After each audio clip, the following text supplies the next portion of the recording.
Physics is boring when you have to do it, but it's fun when you're breaking stuff. There's like hobby BattleBots, which is what I've been in so far. And then there's like the television show, BattleBots.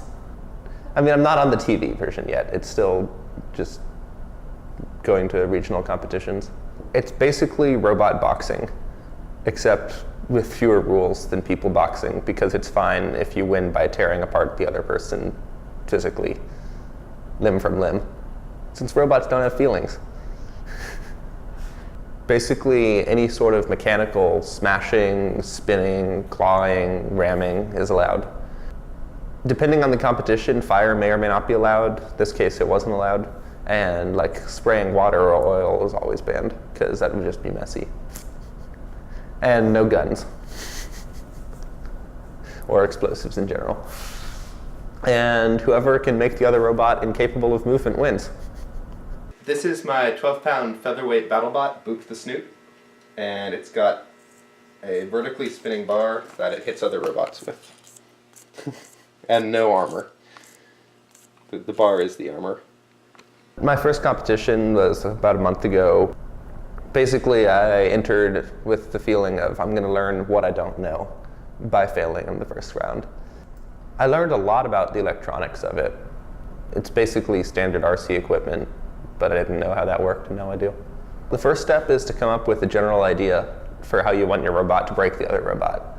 And in my case, I wanted a big spinning bar to sort of smack into them and break bits off. It's pretty classic. The process of designing a vehicle that you can't flip over is really interesting, and that's a lot of statics. And my design actually has a dynamics portion where if it ends up on its side, you floor it and it just spins around for a couple seconds and then sort of flops into a configuration where it can drive again. I looked online at other people who had made similar designs to basically be inspired by and/or steal their general shape. And also, there's a lot of guides on how to harden motors so that they survive combat. And once that was all put together, I duct taped on the electronics, and away I went.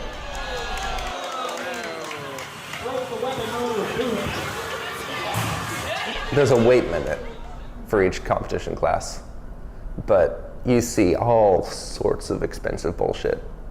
Especially, it's like carbon fiber, titanium, like super nice brushless motors. Like, some people even paint their robots nicely. I've found that anything that is genuinely dangerous will look dangerous.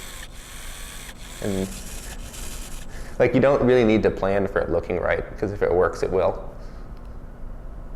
Big Rifto was terrifying. It was in a bigger weight class than me, thank goodness. But it basically was the same design philosophy as me, just executed much better, where it had a big spinning disc. But my disc, when I turned the motor on full blast, was like... And Rifto, when they turned the disc on, it was more of a...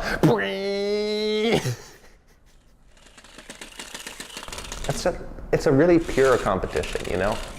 Like, other sports have all these rules about touchdowns and like fouls and stuff, and BattleBots is just to stop the other robot from being able to move. Even though you're fighting when you're in the arena, everyone's sort of on the same team out of the arena. That's one of the big things I like about BattleBots and similar sports like Punkin Chunkin and First Robotics, is that everyone's not like super mean to each other between matches. There's not all the trash talk. Well, I mean, there's trash talk, but it's in good fun. I think it's out of batteries.